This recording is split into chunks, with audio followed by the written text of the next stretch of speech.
Hello, friend. This is Ryan Hicks of TalksProfit.com, and today we're talking about some advice can be both the worst advice and the best advice. It depends on the individual it's being given to. Now, I'll give you a prime example of this. If you watch interviews with billionaires, it is amazing how many of them give horrifically bad advice to common people. Advice that would be good for someone in their position, where they currently are, but does not reflect what they actually did to get to where they are.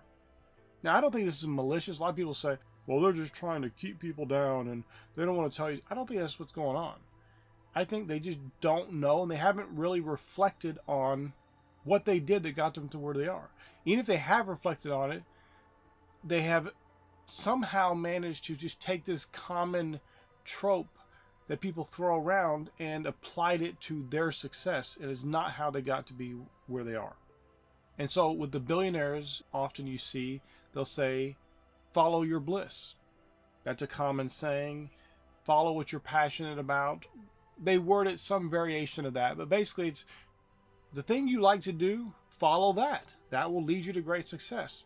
But the average person today, what do? After their work, which they don't like, so cut that out of it. They come home, they binge watch TV shows, they watch sporting events, they play video games. They don't do anything that could possibly be monetized and make them money. Now, I've given examples in the past, like, okay, if you play video games all the time, you could become a video game reviewer. You could make videos and post them on social media and get paid for ad revenue. But most people don't have the personality. They're not interesting enough. And there's already another million plus, maybe more than that, people doing the exact same thing. And they're not going to be able to break through. So them doing what they love is going to send them into bankruptcy, because no one's going to pay them for that. Now, for a billionaire or for someone worth many millions of dollars, following your bliss or following what you're passionate about actually makes sense, because you can then invest in something you're passionate about and you could turn it into something actually monetizable and worth value. So for example, let's say you enjoy cooking, but you don't have any way of monetizing that, because what are you going to do?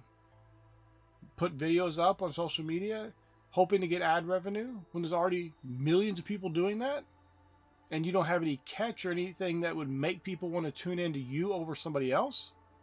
But see, someone who already has a bunch of money, they could just go, let me hire somebody who is a famous chef right now and make a show, make a cooking show. They can actually take what they're passionate about and monetize it. You can't do that.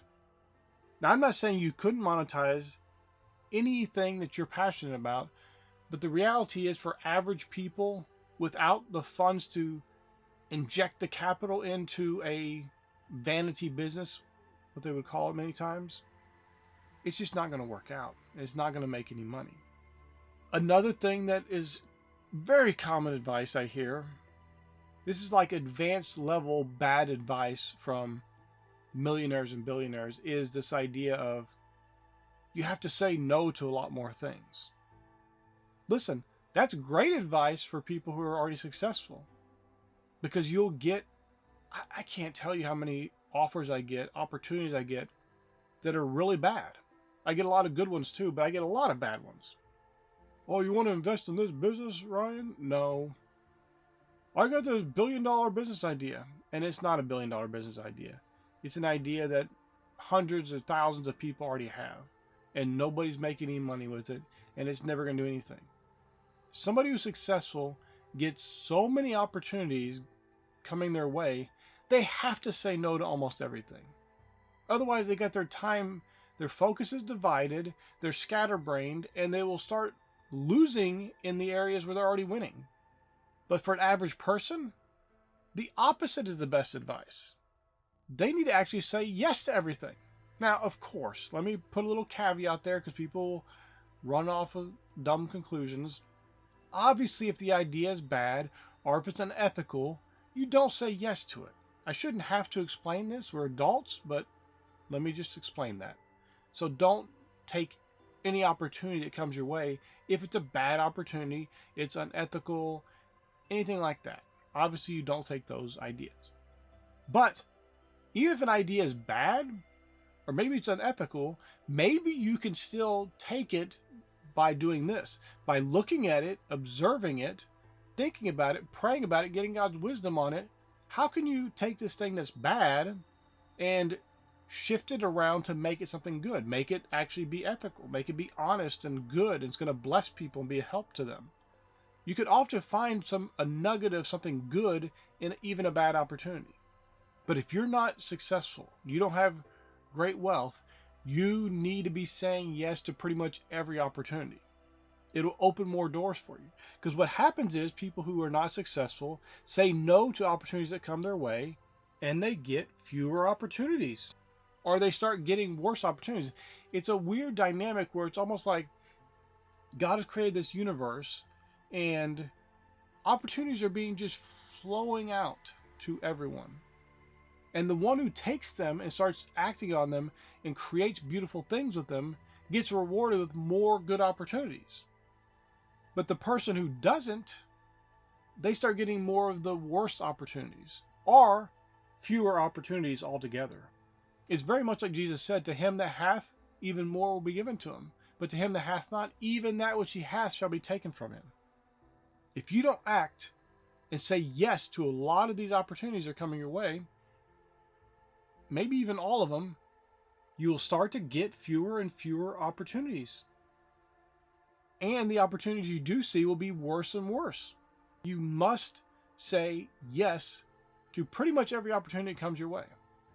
Now, when you get to the point of being very successful, yes, you can say no to a lot of things. You'll have to say no because just by sheer physics, you can't do all these things.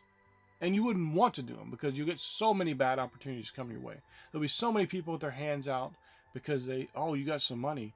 I know he can help me because he's got all this money. He'll want to help me with my great business idea. So be wise, my friend. You'll get advice given to you. Oftentimes there'll be advice given to you you didn't even ask for it. That's probably some of the worst advice because it's generally coming from people who don't know what they're doing. Because people who are generally successful aren't going around giving random advice to people unless they ask for it. Or unless they see, obviously, if somebody's doing something that's going to hurt them or hurt somebody else, you're going to give some advice then because you want to stop somebody from causing harm. But advice on the surface that could look good for one group of people could be terrible for you. And so don't be blinded by the fact that this business idea or advice for life works for one person. It doesn't mean it's going to work for you. It could be the exact opposite for you. And so you need to be very wise in any advice you take. You need to be prayerful about it, seek God's wisdom, and then act on the wisdom he gives you, whether or not to take that advice or not. So my friend, I pray this is a blessing for you. May God bless you richly.